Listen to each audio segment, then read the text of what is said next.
sure all of you join me in thanking our Congressman for a rousing oration in support of the work here at the Moton Museum. He came here and was sworn in. Here's what, your second week in office. This is one of the first places he visited. So we've got a long and ongoing relationship. And thank you for all you do in Washington and spreading the word on behalf of what we're doing here in Farmville.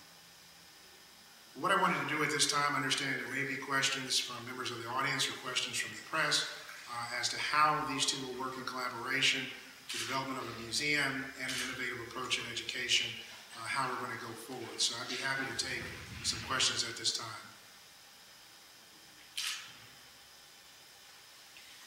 Could you say a little bit about your inspiration of starting this or pursuing this project, where the idea came from?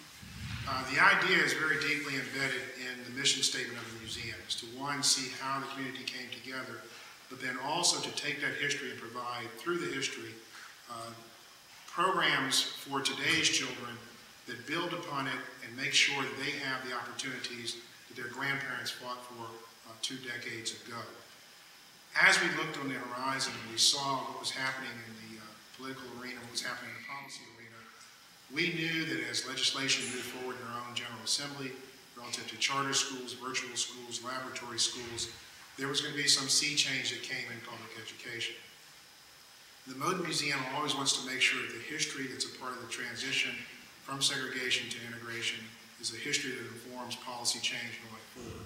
And so as we look at going from a more traditional public model to one that involves many more stakeholders in the governance of our educational institution, we wanted to make sure that Prince Edward County as a community had the opportunity to be a part of it.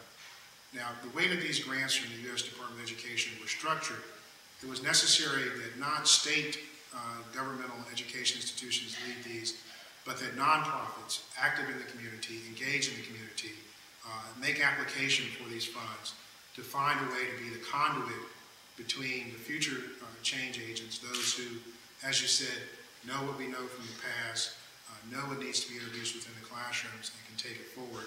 And we provide the fiscal backing, the organizational structure, the ability for experts and the community to have a conversation about how to improve education. It just sounded like, once the announcement came down back in August, a tailor-made program for the type programs the museum was already engaged in. The next inspiration, I have to say, really came from people who have direct experience in the classroom. I'm glad to have Ernest Miller in the audience today, Shirley Scott Brown, Calvin Gray, Barbara Brown. They're all educators who spent time, if I added up the years, I'm sure we're somewhere at about 100 plus years in the Prince Edward County Public Schools. And even more if we add other school districts in which they've worked. And so the question posed to them was this.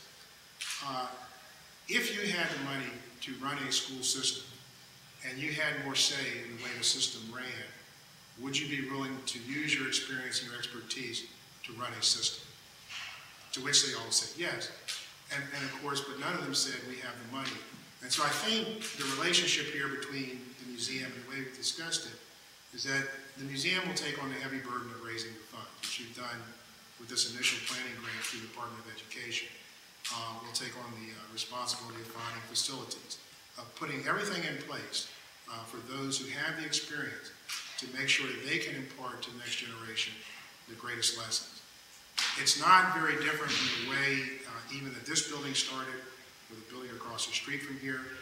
In the 1920s, a lady named Martha E. Forrester came to Farmville with a vision that education might be better for the children of the community. And in partnership, the Martha E. Forrester Council of Women, then known as the Council of Women, later named for her, worked with the school board of Prince Edward County to find ways to expand educational opportunities. At that time, it was a segregated education. The council's efforts were primarily focused toward the Negro community. But we think that the lessons learned, and the way that these women were able to negotiate on behalf of the children, work cooperatively with the school board, and ensure the best possible education with the resources available, that tradition can carry forward, with, I said, as our former educators who are very rich in this community, and who can, I think, given the resources, make the most advantageous educational outcomes happen. Maybe I won't be so long on the next question. As you can probably tell, we're quite passionate about making these resources available to people who have the know-how to make sure our children in this community get the best. Yes? What do we need from the community in this early stage to help this project along? Good question. What's needed from the community? Engagement, I would probably say, is what we need most from the community. There is a debate going on across the country. Movies just came out this week, I think, Waiting for Superman. Just a slurry of just a whole deluge of grants coming down from the U.S. Department of Education, some going to private charter school organizations, some going to states who have strong charter school laws, some going, as in our case, to nonprofits. But what they're asking people to do is to have a very informed debate about what's next for our schools. What can our schools look like as we advance further into the 21st century? And so what we need is to hear from the community. Charters have taken hold in a number of urban areas, in Harlem, in New Orleans, in Washington, D.C., and in Philadelphia, and other places. They haven't taken a hold in rural communities. And I think it's emblematic of some of the other issues that rural communities face, the economies of scale, the ability to govern over a large landmass. I mean, you know, trying to serve the 5th District of Virginia, which is much larger than the state of Connecticut, it's hard to get economies of scale over that range.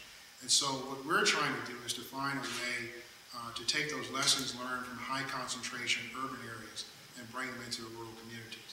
What will we need the community to say?